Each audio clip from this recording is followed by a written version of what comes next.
Welcome back to my YouTube channel. आज हम करेंगे टीएस ग्रेवाल क्लास 11th की अकाउंटेंसी का चैप्टर 15 जिसका नाम है डेप्रिसिएशन का सोल्यूशन नंबर 25। क्वेश्चन नंबर 25 बच्चों मैंने ऑलरेडी नोट कर रखा है। क्वेश्चन नंबर 25 बता रखा है company purchase a machine for 50,000 on 1 October 2020। Another machine costing 10,000 was purchased on 1st December 2021. On 31 March 2023, the machine purchased in 2020 was sold at a loss of 5,000. The company charges depreciation at the rate 15% per annum on diminishing balance method. Accounts are closed on 31 March every year. Prepare machinery account for 3 years. देखिए question बता रखा है machinery purchase की गई है 50,000 की 1 अक्टूबर 2020 को, और एक और मशीनरी इसके बाद परचेज की गई है 1 दिसंबर 2021 को 10,000 की। 31 मार्च 2023 को जो 31 मार्च 2023 को द मशीनरी परचेज इन 2020, जो मशीनरी सबसे पहली मशीनरी जो 1 अक्टूबर 2020 को परचेज की गई थी उसे बेच दिया गया, लॉस में बेच दिया गया, 5,000 रुपीज के लॉस में बेच दिया गया। 15% का डेप्रिसिएशन बता रखा है, डिमिनिशिंग बैलेंस मेथड का यूज करना है और 3 साल के लिए मशीनरी अकाउंट को आपको बनाना है। आप देखिए जो लॉस पता अपने लॉस में मशीनरी को बेचा गया है फिर प्रॉफिट में बेचा गया है। इस क्वेश्चन में डिफरेंट क्या है कि यहाँ पे आपको लॉस ही बता दिया गया, आपको सेल्स वैल्यू पता करनी है कि आपको अब वो मशीनरी को कितने में बेचा गया होगा। यहाँ पे तो लॉस बता दिया कि 5,000 के लॉस में बेच दिया, बट एक्चुअल में कितने में बेचा है ये चीज आपको यहाँ पे पता करनी है। तो चलिए बिना देरी के शुरू करते हैं अपने आज के सोल्यूशन को। तो सबसे पहले अपना मशीनरी अकाउंट का ईयर नंबर 1 बनाएंगे हम, तो जो कि 1 अप्रैल 2020 से 31 मार्च 2021 तक होगा। तो डेबिट साइड सबसे पहले मेंशन करेंगे, यहाँ पे पहली मशीनरी 1 अक्टूबर को परचेज करी है, तो टू बैंक अकाउंट लिख के 50,000 की मशीनरी परचेज करी है, तो डेबिट साइड 50,000 रुपीज मेंशन करेंगे। क्रेडिट साइड हम इसका डेप्रिसिएशन पर पता करेंगे, जो कि 31 मार्च 2021 डेट पे हम मेंशन करेंगे, क्योंकि ये हमारा फाइनेंशियल ईयर जो होता है वो एंड हो रहा है 31 मार्च पे ही। तो 31 मार्च 2021 मेंशन करेंगे और डेप्रिसिएशन पता करेंगे, बाय डेप्रिसिएशन अकाउंट आप लिखेंगे। तो 50,000 का 15% डेप्रिसिएशन कैलकुलेट करना है, 50,000 मल्टीप्लाई 15 अपॉन 100 करेंगे, और यहाँ पे मंथ भी कैलकुलेट होंगे बच्चों, क्योंकि 1 अक्टूबर को मशीनरी खरीदी गई है, तो 1 अक्टूबर से 31 मार्च तक होते हैं 6 मंथ। तो 6 अपन में 12 करेंगे आप, तो 3750 रुपीज का डेप्रिसिएशन आएगा। इसके बाद सेम ही डेट 31 मार्च 2021 की डेट लिख के क्लोजिंग बैलेंस पता करेंगे, तो बाय बैलेंस कैरी डाउन लिखेंगे आप, और 3750 रुपीज को माइनस करेंगे 50,000 रुपीज में से, तो ये आपका 46,250 रुपीज का अमाउंट आएगा, जिसको आप डेबिट और क्रेडिट साइड मेंशन करेंगे। अब 46,250 रुपीज क्लोजिंग बैलेंस है। अब ये नेक्स्ट ईयर 1 अप्रैल 2021 से जो ईयर है हमारा 31 मार्च 2020 तक, वहाँ का ये ओपनिंग बैलेंस है। तो सबसे पहले आप मेंशन करेंगे वो 1 अप्रैल 2021, और जो बैलेंस कैरी डाउन हुआ था उसे ब्रो डाउन करेंगे, टू बैलेंस ब्रो डाउन लिख के 46,250 रुपीज आप मेंशन करेंगे। अब क्या है कि 1 अप्रैल 2021 से 31 मार्च 2022 तक जो हमारा फाइनेंशियल ईयर है, इसी ईयर के बीच में एक मशीनरी और खरीदी गई 1 दिसंबर 2021 को, तो टू बैंक अकाउंट लिखे 10,000 आप डेबिट साइड मेंशन करेंगे। अब फिर से हम 31 मार्च 2022 लिखे क्रेडिट साइड डेप्रिसिएशन पता करेंगे, तो डेप्रिसिएशन जो मशीन नंबर 1 पे होगा ना, तो अपनी बार वो 46,250 पे कैलकुलेट करेंगे और पूरे साल का कैलकुलेट करेंगे, क्योंकि बच्चों अब हम डिमिनिशिंग बैलेंस मेथड का यूज कर रहे हैं। तो 46,250 का 15% कैलकुलेट करेंगे, तो बच्चों ये कैलकुलेट होकर आएगा 6,938 रुपीज, और मशीनरी 2 पे भी डेप्रिसिएशन कैलकुलेट होगा। यहाँ पे बच्चों मंथ में डेप्रिसिएशन कैलकुलेट होगा, 4 महीने का डेप्रिसिएशन कैलकुलेट होगा, क्योंकि 1 दिसंबर को मशीनरी खरीदी है, तो 1 दिसंबर से 31 मार्च तक 4 महीने होते हैं। तो 10,000 मल्टीप्लाई 15 अपॉन 100 मल्टीप्लाई 4 अपॉन 12 करेंगे, तो 500 रुपीज का डेप्रिसिएशन होगा मशीनरी नंबर 2 का।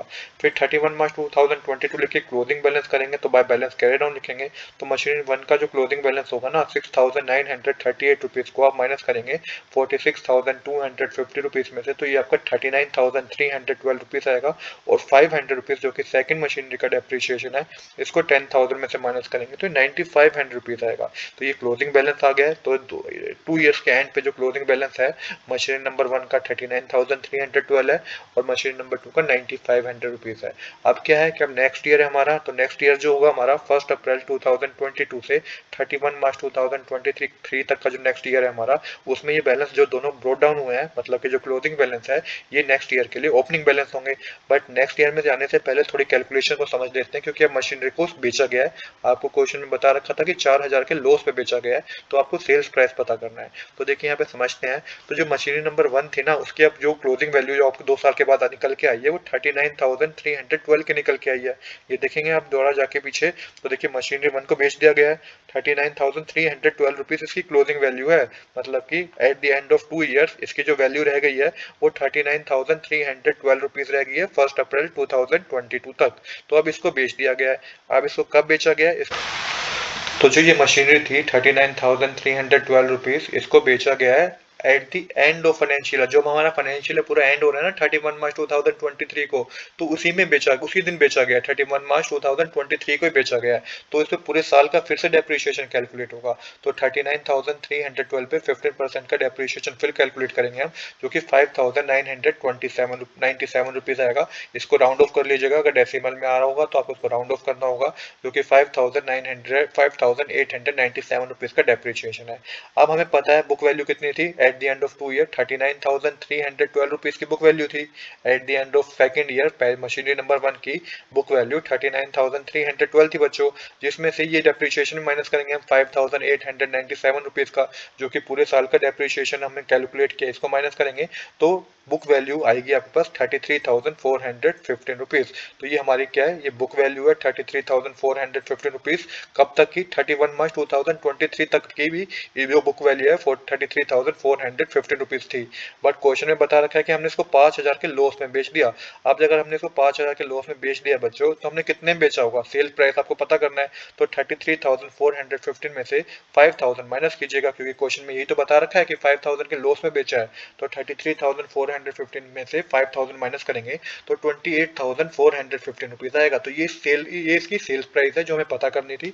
तो 28,415 रुपीज में हमने मशीनरी को बेच दिया, जबकि मशीनरी की अभी भी वैल्यू थी 33,415 रुपीज की। और ऐसा क्वेश्चन में बता रखा है कि 5,000 के लॉस पे बेचा है। आई होप कि यहाँ तक आपको कोई डाउट नहीं होगा बच्चों। अब हम बनाएंगे नेक्स्ट ईयर का अपना मशीनरी अकाउंट।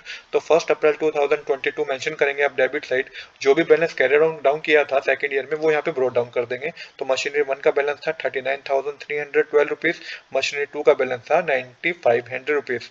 अब यहाँ पे क्रेडिट साइड मेंशन करेंगे और 31 मार्च 2023 लिखेंगे बच्चों, क्योंकि at the end of financial year he machinery को बेचा गया है। तो कितने में बेचा गया पहले तो ये देख लेते हैं। हमें बता रखा है लॉस, तो सबसे पहले 31 मार्च 2023 करके बाय प्रॉफिट एंड लॉस लिख के लॉस में बेचा गया, तो 5,000 रुपीज आप क्रेडिट साइड मेंशन करेंगे।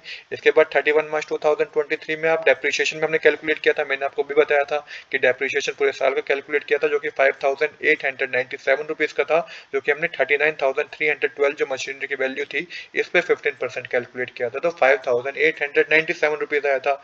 और जो अब एक्चुअल में हमें पता करा क्या करना था, सेल्स प्राइस पता करना था। तो बाय बैंक अकाउंट लिख के 31 मार्च 2020 लिख के 23 लिख के आपको सेल्स प्राइस लिखना है, जो कि मैं ऑलरेडी कैलकुलेट करा के दिखा चुका हूँ।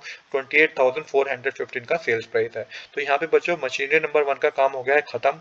अब है मशीनरी नंबर 2 की बारी। तो मशीन नंबर 2 में हमें 31 मार्च 2023 डेट चलेगी, और यहाँ पे आप डेप्रिसिएशन कैलकुलेट करेंगे मशीनरी नंबर 2 का, जो कि 9,500 पे पूरे साल का डेप्रिसिएशन कैलकुलेट होगा, जो कि 15% है। तो 9,500 का 15% होता है 1,425। अब ये 1,425 को 9,500 में से माइनस करेंगे तो 31 मार्च 2023 का जो बैलेंस कैरी डाउन होगा ना बच्चों, वो 8,075 रुपीज होगा।